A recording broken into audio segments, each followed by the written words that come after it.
Tampoco penséis que vamos a entrar demasiado en faena. Vamos a compartir pantalla. Los que habéis estudiado química, gran parte de lo que voy a decir ya os sonará, porque lo visteis al principio del curso. Los que no han estudiado química, pues lo siento. Bueno, lo siento más por los que no han estudiado. Estamos en... ¿dónde estamos? Segundo de bachillerato, óptica, no. ¿Dónde está? Ah, física moderna. Bueno, estas eran las reacciones de fusión que tenía un poco misterio. Vamos a hablar de mecánica cuántica, nociones sobre mecánica cuántica, ¿vale? Tampoco...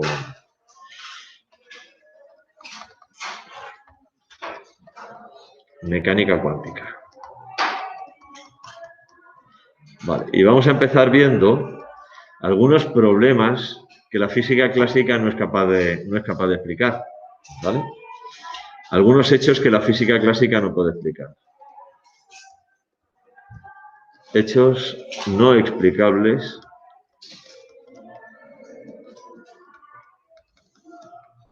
por la física clásica. Esta es una F. Física clásica. El primero de ellos es la radiación del cuerpo negro.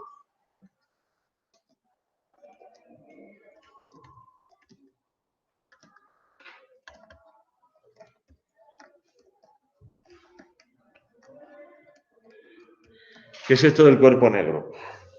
Un cuerpo negro es una idealización realmente, porque no existe, pero se supone que es un objeto, un cuerpo que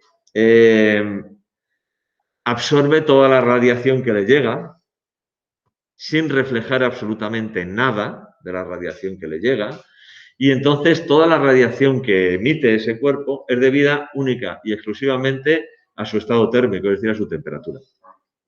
Porque toda la radiación que le llega la absorbe, no refleja absolutamente nada, ¿vale? Y entonces lo que emite, lo que tú puedes ver de ese cuerpo, se debe única y exclusivamente a su temperatura. Una idealización de un cuerpo negro sería una especie como de cavidad, una cavidad con paredes irregulares, así por el interior. De tal manera que si aquí llega alguna radiación a esta cavidad, como va a rebotar, porque se va a ir reflejando en todas las cavidades, se va a ir reflejando en todas, va a ir rebotando en todas y al final no va a salir. Porque es totalmente regular por dentro y al final esto es un agujerito muy chiquitito, muy pequeñito, y entonces toda la radiación que incide sobre el cuerpo negro la absorbe, no refleja absolutamente nada, ¿vale? Entonces, la poca radiación que emite el cuerpo negro, esta es la radiación que emite, radiación emitida, depende única y exclusivamente del estado térmico.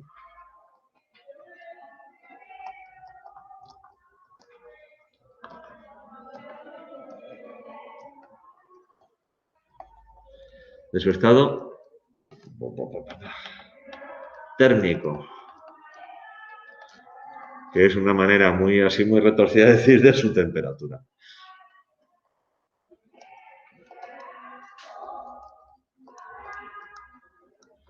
Es decir, es radiación térmica.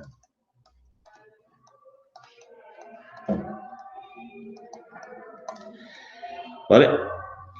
Esta radiación térmica se comprueba experimentalmente que cumple varias condiciones. La primera, la potencia de esa radiación se modifica con la cuarta constante, la cuarta potencia de la temperatura. Es decir, esta es la ley de Stefan Boltzmann, que se llama. Ley de Stefan Boltzmann. Stefan Boltzmann. ¿Vale? Que dice que la potencia, que es la variación de energía con el tiempo, es proporcional, sigma por S, por donde S es la superficie, ¿vale? a la cuarta potencia de la temperatura. Esta constante es la constante de Stefan Boltzmann.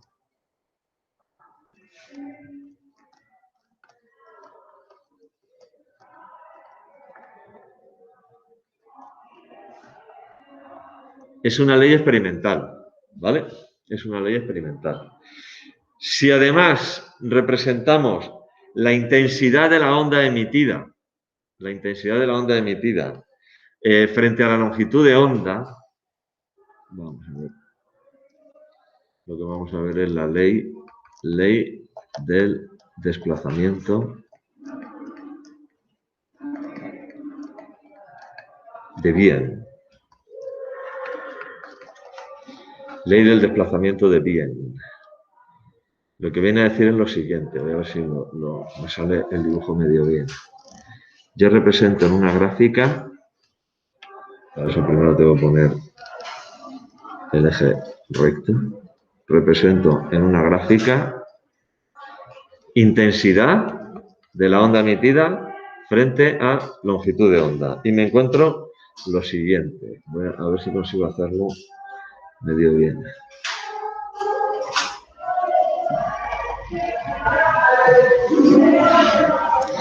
Vale. Esto es a una temperatura T1.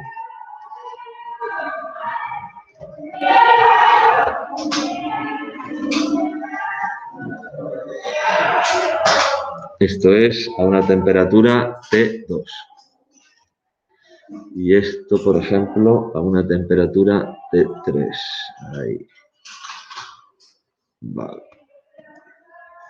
Si os fijáis, el máximo de intensidad, la longitud de onda correspondiente al máximo, en el caso de la temperatura T1, la longitud de onda correspondiente al máximo está ahí. En el caso de la temperatura T2, la longitud de onda correspondiente al máximo está aquí. Y en el caso de la temperatura T3, la longitud de onda correspondiente al máximo está aquí. Donde lo que se cumple aquí es que la temperatura 1 es mayor que la temperatura 2 y esta a su vez es mayor que la temperatura 3.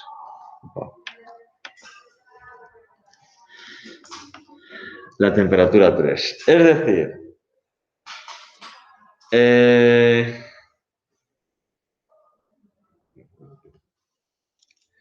la longitud de onda correspondiente al máximo se modifica con la temperatura. Es decir, a medida que aumenta la temperatura del cuerpo negro, la longitud de onda correspondiente al máximo de intensidad de emisión se va desplazando hacia valores más pequeños, longitud de ondas más cortas, que corresponden con frecuencias más altas, es decir, hacia la zona del violeta, ultravioleta, dentro del espectro, hacia la zona del violeta, ultravioleta, etcétera, etcétera, etcétera. ¿Vale? La ley del desplazamiento de Wien lo que te dice es que si yo multiplico la longitud de onda correspondiente al máximo de emisión, la multiplico por la temperatura, este valor es constante. Por tanto, si aumento la temperatura, la longitud de onda tiene que disminuir. ¿Vale? Esta constante es igual a 2,898 por 10 a la menos 3 metros por Kelvin. ¿Vale? Bien, esto es el resultado experimental, lo que se observa realmente en un cuerpo negro. En un cuerpo negro, tú coges, lo calientas y mides la radiación que emite. Emite radiación, pues imagínate qué pasa si empiezas a calentar, por ejemplo, un trozo de hierro. Al principio empiezan a calentar, bueno, tú no ves nada, evidentemente, pero ya sabemos que la radiación no solo es la radiación visible, hay más. De hecho, si tú pones una cámara térmica, detectarás el infrarrojo del hierro cuando lo estás calentando. Pero ¿qué pasa si sigues calentando el hierro? Empieza a ponerse de color rojo. y luego ya se pone de color amarillo y al final se pone de color blanco, se pone al rojo vivo, tal, y al final se pone de color blanco. Es decir, llega un momento en que emite radiación visible. Y luego, además, hay parte de radiación que nosotros no la vemos, pues emitirá ultravioleta, etcétera, etcétera, etcétera. O sea, que realmente los objetos cuando se calientan emiten radiación térmica. En el caso del cuerpo negro, toda la radiación que emite es térmica, porque se supone que absorbe toda. Bueno, si nosotros intentamos explicar desde la física clásica esa emisión de radiación, pues lógicamente lo que se espera que ocurra con la física clásica, no sé si el amarillo se ve bien en esta pantalla. Sí, sí se ve. Bueno, de acuerdo con la física clásica, la curva tendría que ser así. Tendría que venir por aquí. Pero tendría que seguir creciendo. Es decir, si yo aumento la temperatura, la cantidad, la intensidad de la radiación que emito tiene que seguir aumentando. Y sin embargo, aquí, ¿qué ocurre? De repente baja. Hay un máximo de radiación y de repente baja. Es decir, para zonas de longitudes de onda más o menos altas, la curva teórica de la física clásica y la curva experimental se aproximan. Sin embargo, en cuanto te vas a zonas del ultravioleta para abajo, no tiene nada que ver, vamos, como un huevo, una castaña. A esto se lo llamó la catástrofe del ultravioleta. Es decir, ahí la física clásica y la física real experimental se separaban completamente. Es decir, la física clásica era incapaz de explicar por qué narices un cuerpo negro se comportaba de esta manera. De acuerdo con la física clásica, si yo sigo aumentando la temperatura, la intensidad de la onda de la radiación emitida tiene que aumentar. Y sin embargo, no ocurre así. Llega un momento, alcanza un máximo y disminuye. Esto lo explicó Planck, suponiendo que el cuerpo negro en realidad se comporta como un oscilador. Es decir, como un sistema de muelles o de osciladores que emite radiación correspondiente a determinadas frecuencias de oscilación de ese oscilador. Esa es la hipótesis de Planck.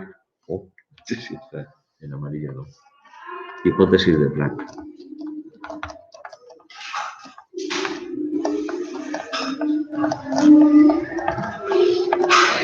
¿Vale? Es decir, Planck supone que el cuerpo negro se comporta como un conjunto de osciladores.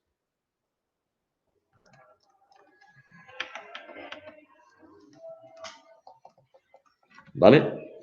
Entonces, para cada fotón, le correspondería una energía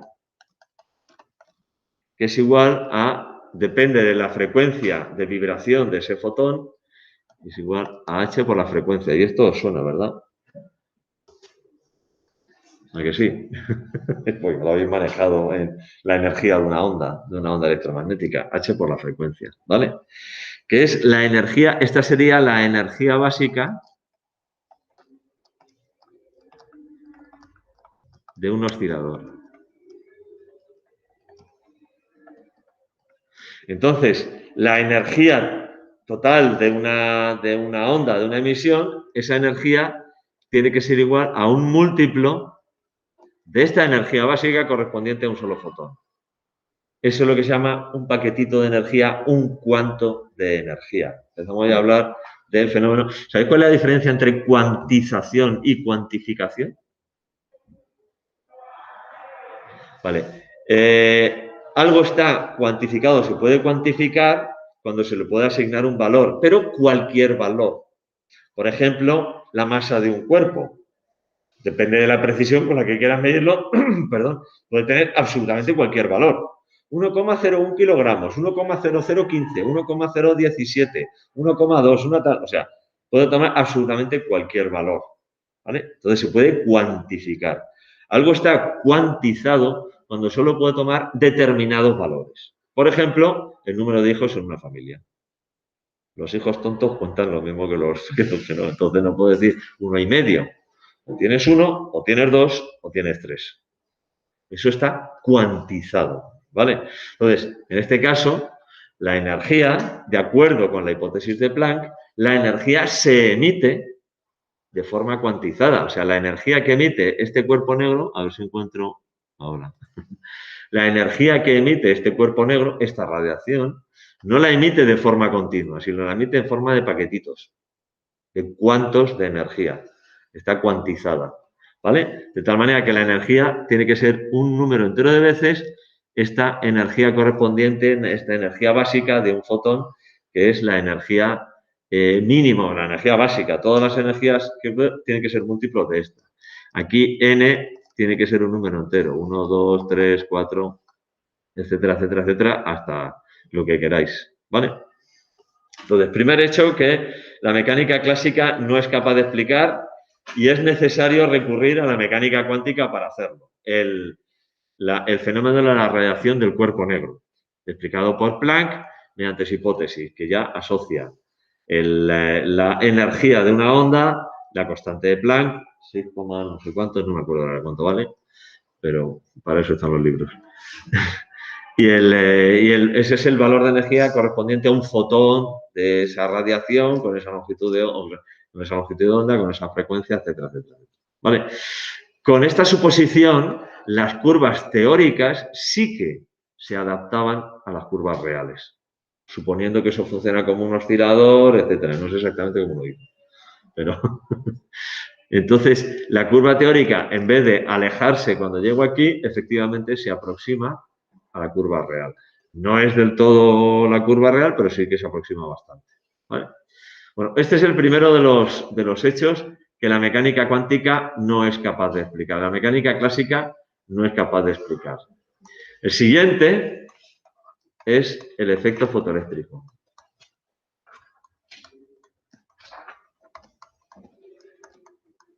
El efecto fotoeléctrico. ¿En qué consiste el efecto fotoeléctrico? ¿O qué es? ¿Cuál es el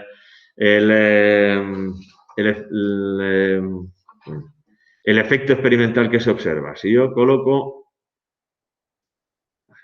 en un recipiente, esto siempre se hace, no sé por qué siempre lo hacen, en ampollas así, con gases enrarecidos en medio y tal, supongo que para que no afecten otras cosas. Vale.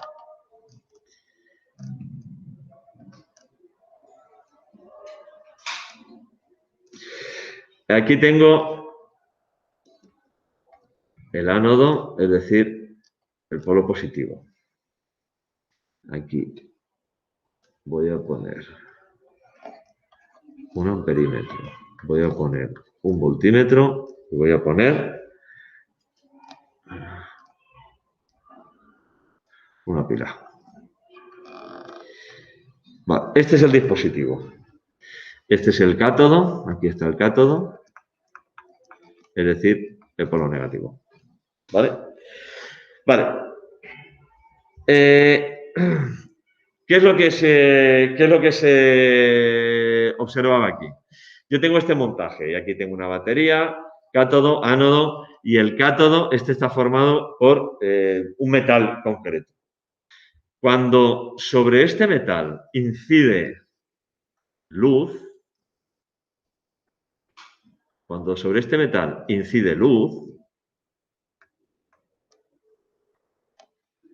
¿vale? Se observa que por el circuito empieza a circular corriente.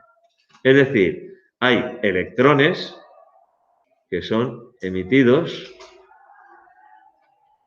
desde el cátodo hacia el ánodo. Hay electrones que son emitidos desde el cátodo hacia el ánodo. Esto es luz y estos son electrones. ¿Vale? Vamos a ver, a comparar los hechos reales, lo que se observa realmente, con lo que se podía esperar de acuerdo con los conceptos de la física clásica. Hechos reales. Primero, vamos a poner aquí, hechos reales.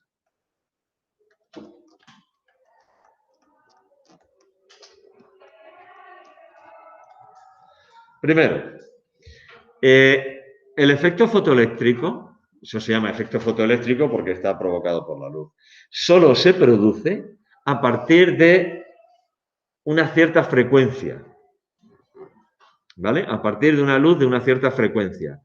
Si yo ilumino con luz cuya frecuencia está por debajo de esa frecuencia que llamo frecuencia umbral, no se produce efecto fotoeléctrico. Si ilumino con luz que está de esa frecuencia para arriba, entonces se produce efecto fotoeléctrico siempre. Por ejemplo, puede ocurrir que si yo ilumino con luz roja, no se produzca efecto fotoeléctrico.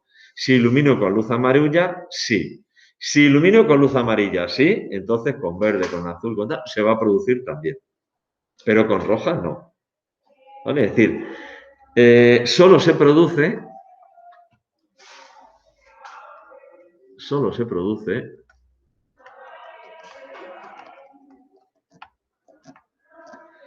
a partir de una cierta frecuencia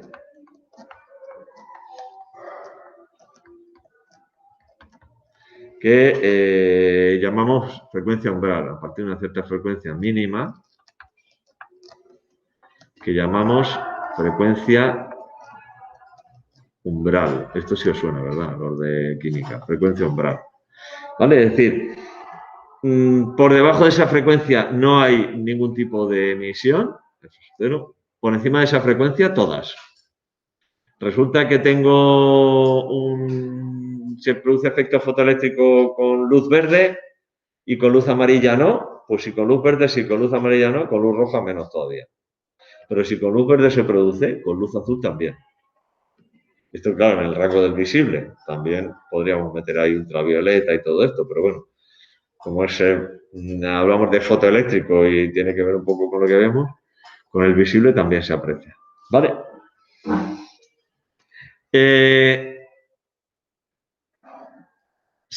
Cuando yo ilumino, detecto corriente porque el amperímetro se mueve, ¿vale? Y luego yo puedo coger y oponerme a esa corriente y frenar esa corriente jugando con esta batería.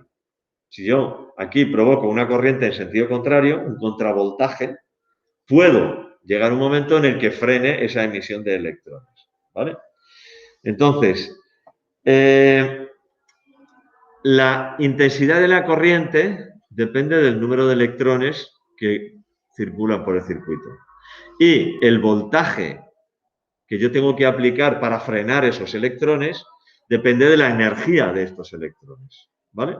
Entonces, ¿qué se observaba? Imagínate que estoy observando y observo que se produce efecto fotoeléctrico con luz verde, de la longitud de onda del verde. Aumento la intensidad de la fuente, pero sigue siendo luz verde. Bueno, pues observo que la intensidad de la corriente aumenta, pero el voltaje que yo tengo que hacer, que tengo que poner en contra para frenar esos electrones, no se modifica. Por mucho que yo aumente la intensidad de la fuente. O sea, puedo iluminar con luz verde muy tenue, muy tenue, muy tenue, se produce efecto fotoeléctrico y a lo mejor para frenar ese efecto fotoeléctrico tengo que poner un contravoltaje de 1,5 voltios. Me estoy inventando los datos. 1,5 voltios. Pues en vez de iluminar con luz verde súper tenue, ilumino con una luz verde súper intensa. Bueno, pues a lo mejor con la luz tenue circulaba 0,1 amperio, con la luz intensa van a circular 1,3 amperios, pero el voltaje que tengo que hacer para frenar los electrones es el mismo, 1,5 voltios. ¿Esto qué significa? Que la energía de los electrones no aumenta con la intensidad, ¿vale? La energía de los electrones no aumenta con la intensidad.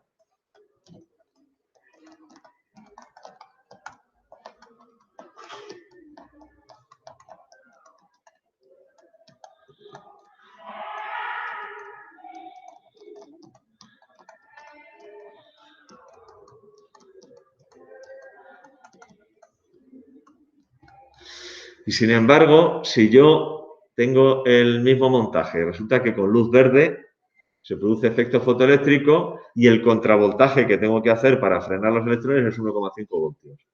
Si en vez de iluminar con luz verde, ilumino con luz azul, a lo mejor si la luz es igual de tenue, pues resulta que la intensidad de corriente es la misma, es decir, 0,1 amperios, pero ahora el voltaje que tengo que hacer para frenar los electrones aumenta. Es decir, tengo que hacer un contravoltaje o generar un contravoltaje superior para conseguir frenarlos. Es decir, la energía de los electrones que salen despedidos del cátodo, la energía de esos electrones no se modifica con la intensidad de la luz, pero sí con la frecuencia. Sí lo hace con la frecuencia.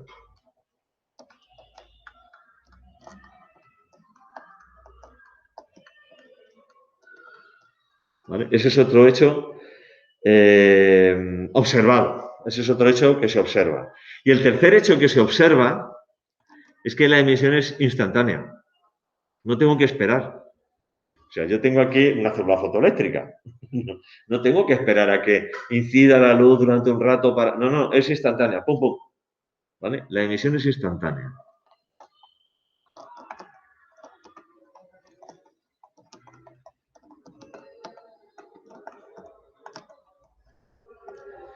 ¿Vale? ¿Qué sería lo que cabría esperar? Estos son hechos reales. ¿Vale?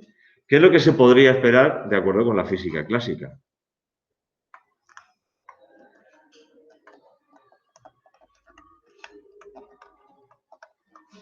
Con lo que sabemos de física clásica, de ondas, la energía de una onda, ¿a qué es proporcional? A su amplitud. Y esta, a su vez, a la intensidad. Es decir, cuanto mayor es la intensidad de una onda, mayor es la energía que propaga.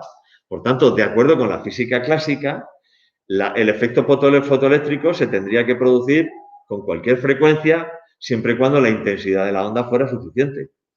Porque el efecto fotoeléctrico, ¿en qué consiste? En arrancar electrones de la superficie de un metal. Por tanto, tengo que comunicar energía. Bueno, pues de acuerdo con la física clásica, debería producirse a cualquier frecuencia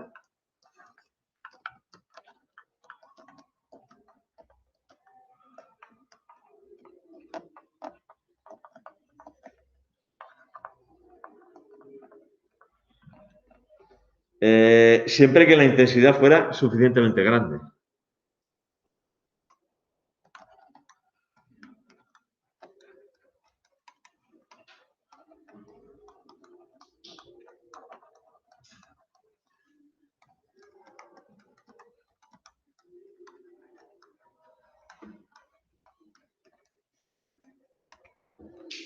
Primer hecho que contradice la física clásica. O sea, lo que podíamos esperar es eso. Ya lo sabéis vosotros, ¿no? Cuando hemos hablado del fenómeno de la atenuación, de las ondas tridimensionales, que la intensidad de la onda se tiene que repartir por toda la superficie. Bueno, la energía que transporta la onda, que es proporcional a la intensidad, se tiene que repartir por toda la superficie de una esfera y, por tanto, disminuye con el cuadrado de la distancia, etcétera. ¿Vale? Y la intensidad es proporcional al cuadrado de la amplitud. Y, sin embargo, los hechos desmienten ese concepto clásico de la energía, de la radiación. Porque se produce a partir solo de una determinada frecuencia, independientemente de la intensidad. O sea, si yo tengo un metal y produce efecto fotoeléctrico con luz verde, pero no lo produce con luz amarilla, por mucho que yo le ponga un foco amarillo con una intensidad bestial, no va a producir efecto fotoeléctrico. Va a dar igual. Y de acuerdo con la física clásica, si yo le meto un foco amarillo con una intensidad a lo bestia, la cantidad de energía que le estoy aportando será muy superior incluso a la que le aportaría en el caso de la radiación verde, ¿no? Sin embargo, pues no es así. Los hechos experimentales demuestran lo contrario. De acuerdo con la mecánica clásica, la energía cinética.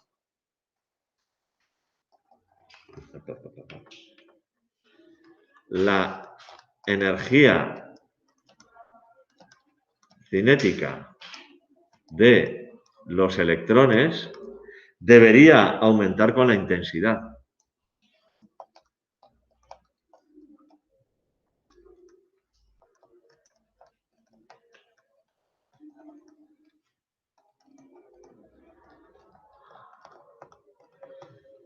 ¿No? Es decir, mayor intensidad, mayor energía, por tanto los electrones que yo arranco les estoy comunicando más energía, tienen que tener más energía cinética. Eso significa que si yo ilumino con luz más intensa, el contravoltaje que yo tendría que hacer para frenar los electrones tendría que ser mayor.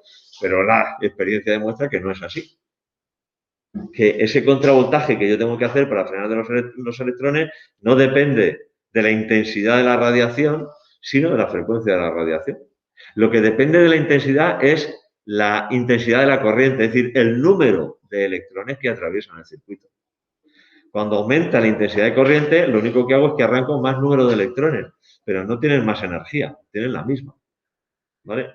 Aumenta el número, pero la misma energía. Sin embargo, de acuerdo con la física clásica, tendría que ser más energía porque les comunico más energía. Y luego, de acuerdo con la física clásica, también yo estoy iluminando, estoy haciendo incidir una radiación con una cierta energía. Esa energía se la tengo que comunicar a los electrones y tienen que ir adquiriendo, aumentando su energía cinética hasta abandonar el ECI y adquirir la energía cinética necesaria. Es decir, la emisión no podría ser instantánea. ¿Vale? Es decir, la emisión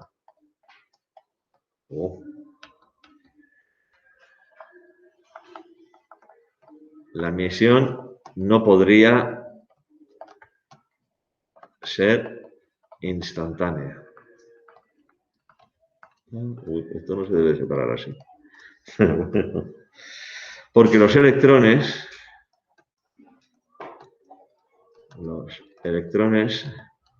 deben alcanzar la energía cinética necesaria para abandonar el metal. La energía cinética necesaria para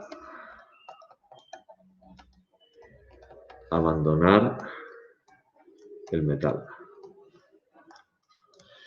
¿Vale?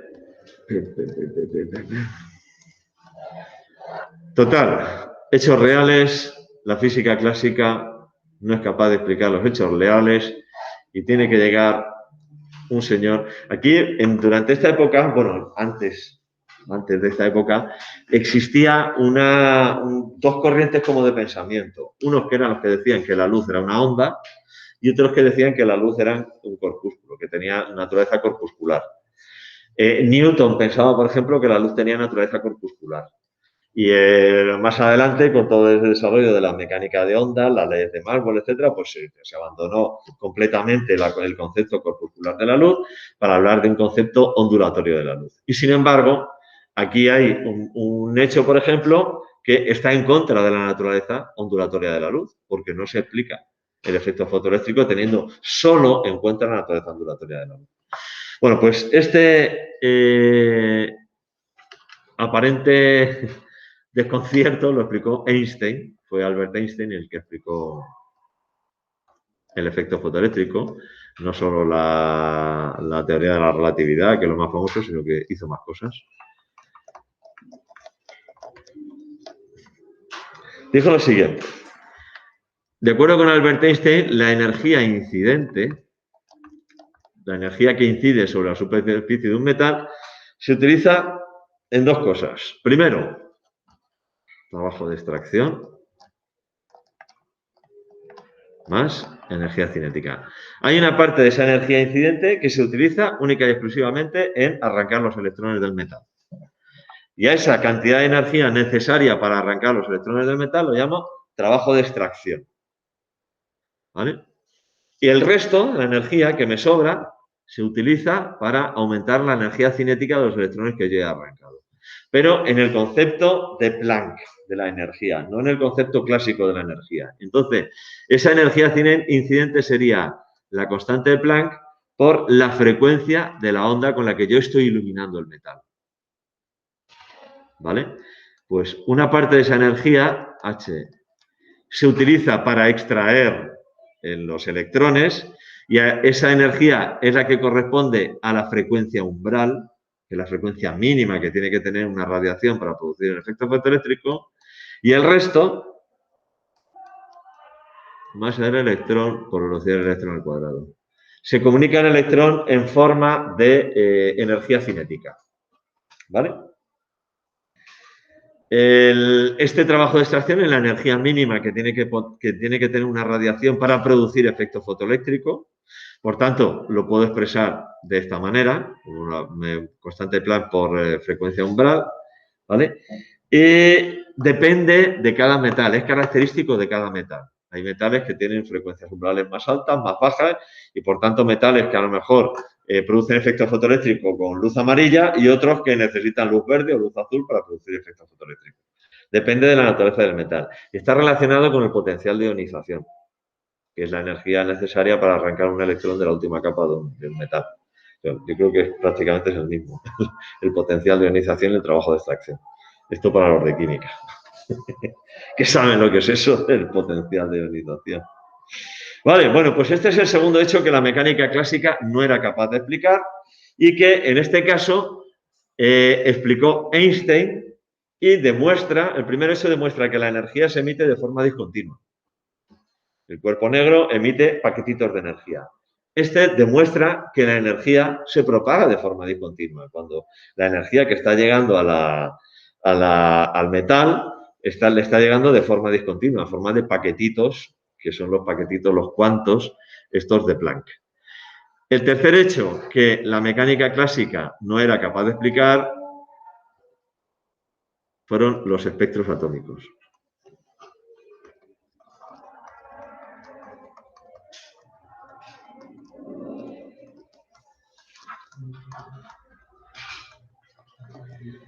Espectros atómicos. Existen dos tipos de espectros. Un espectro de emisión y un espectro de absorción. ¿En qué consiste un espectro de emisión?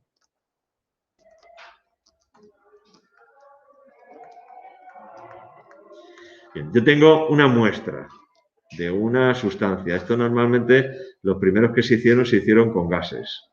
Ahí, pues dentro de una ampolla, un gas enrarecido. Es decir, un gas a muy baja presión. ¿Para qué lo de tan baja presión? Para que el número de átomos de gas que tengo ahí encerrado sea razonablemente pequeño. Y yo lo que observe lo pueda interpretar correctamente, porque si no me puedo volver loco. Si yo esta muestra, en este caso un gas enrarecido, los primeros que se hicieron, le comunico una cierta cantidad de energía, puede ser calentarlo, puede ser mediante una descarga eléctrica. Es decir, yo lo excito de alguna manera, observo que emite radiación. Si esa radiación la hago pasar a través de un prisma, ¿qué es lo que hago? Descomponer esa radiación en sus componentes. Y si esos componentes los hago incidir sobre una película, un sistema de registro, el que sea, este sería el registro, lo que tengo es un espectro. ¿Vale? Aquí tengo la muestra, aquí tengo un prisma. ¿Vale? Lo que tengo es un espectro que, bueno, está formado por una serie de rayas. Ese sería el espectro de emisión. ¿Cómo es un espectro de absorción?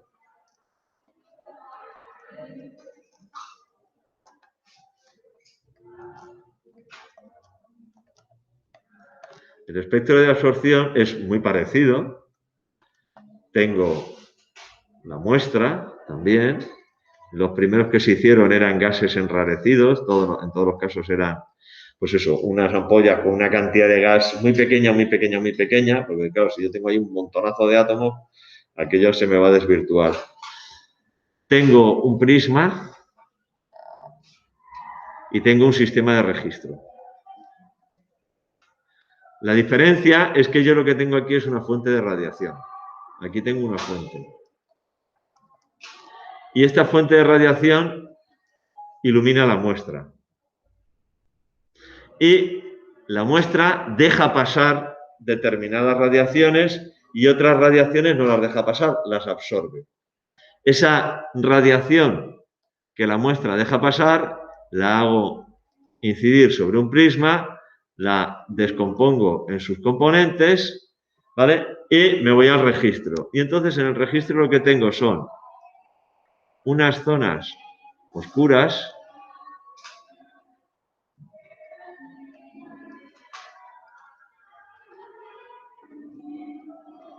donde antes tenía líneas, ahora tengo unas zonas oscuras, ¿vale? Y el resto, pues, un arco iris o todo totalmente relleno. De acuerdo con la física clásica, de esto estamos hablando de finales del siglo XIX, ya. El modelo atómico de Bohr y tal es de 1904, si mal no recuerdo, por ahí más o menos. O sea, que es que estamos hablando finales del XIX, principios del siglo XX. O sea, hace 4 días, como aquel que dice. ¿Vale? Bueno, pues de acuerdo con la física clásica,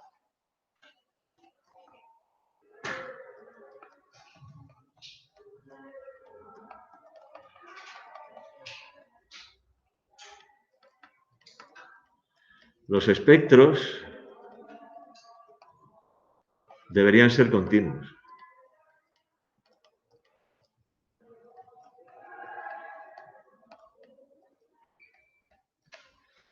¿Vale?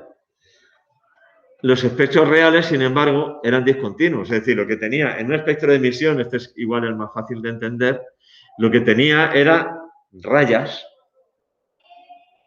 Vamos a ver si os busco una imagen. A ver si os busco una imagen.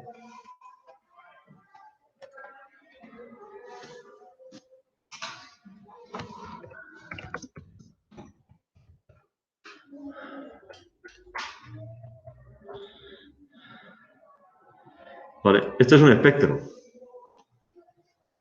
Este es un espectro. Este, en este caso, ¿de qué es? Se supone que esta es las líneas de Balmer, es la serie de Balmer, con lo cual, fijaos que es una raya aquí roja, otra raya más o menos en un verde azul clarito, ya en el morado, tal, pero rayas. Una raya, otra raya, otra. No es un arco iris.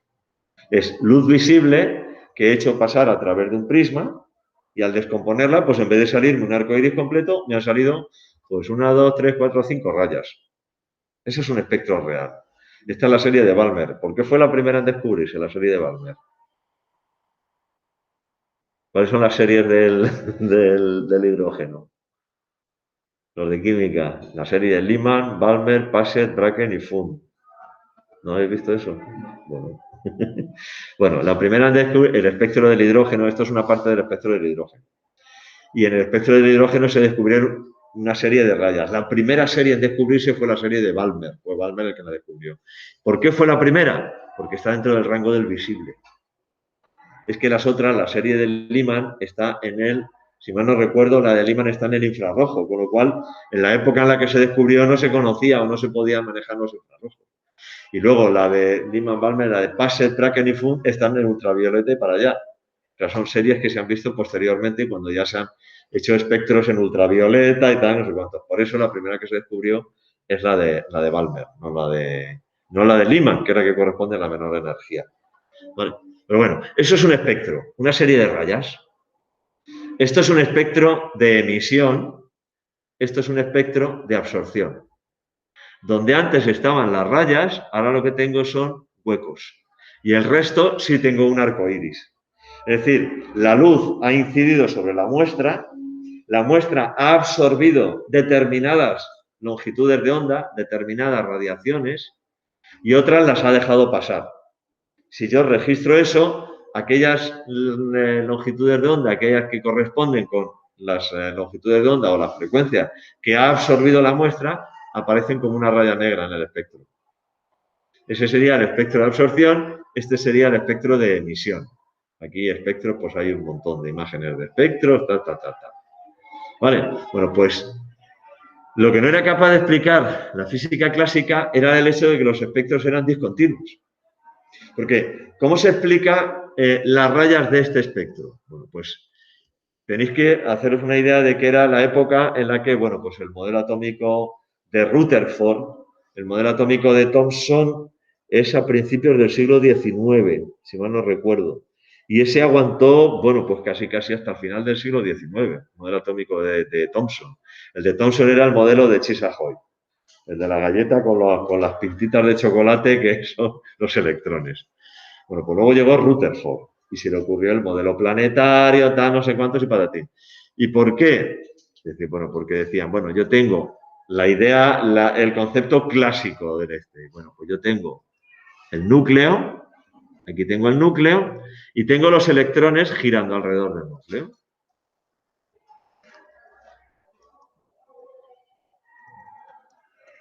Tengo los electrones girando alrededor del núcleo. Si yo tengo aquí un electrón, este electrón puede, si le comunico energía, le puedo hacer subir desde una órbita hasta otra, igual que un satélite. Le comunico energía y le subo de una órbita a otra que está más lejos del núcleo. Cuando este electrón retorna a su nivel original, esa energía que yo le he comunicado me la devuelve en forma de radiación, en forma de luz. Y eso es una raya del espectro. Este electrón ha saltado de aquí a ahí, vuelve a su sitio, la diferencia de energía corresponde con el valor de energía de una onda de color azul y entonces emite una raya de color azul. Si en vez de saltar de este nivel a este, salta de este a este, cuando vuelve, emite energía, pero de un color distinto, porque la diferencia de energía entre esos dos niveles no es la misma. Es más pequeña, por tanto, pues emite onda de color rojo. De acuerdo con la mecánica clásica, el átomo, modelo de Rutherford, tengo el núcleo, los electrones, pero Rutherford no puso ningún límite, ninguna limitación, ninguna condición a las órbitas en las que se pueden encontrar los electrones. Como el electrón se puede encontrar en cualquier sitio, pues en teoría las posibilidades de salto son infinitas. Por lo tanto, habría infinitas rayas y lo que tendría sería un arcoíris completo. Sin embargo, lo que se observaba era todo lo contrario y como ya son las 11, pues con este bizcocho hasta mañana a las 8.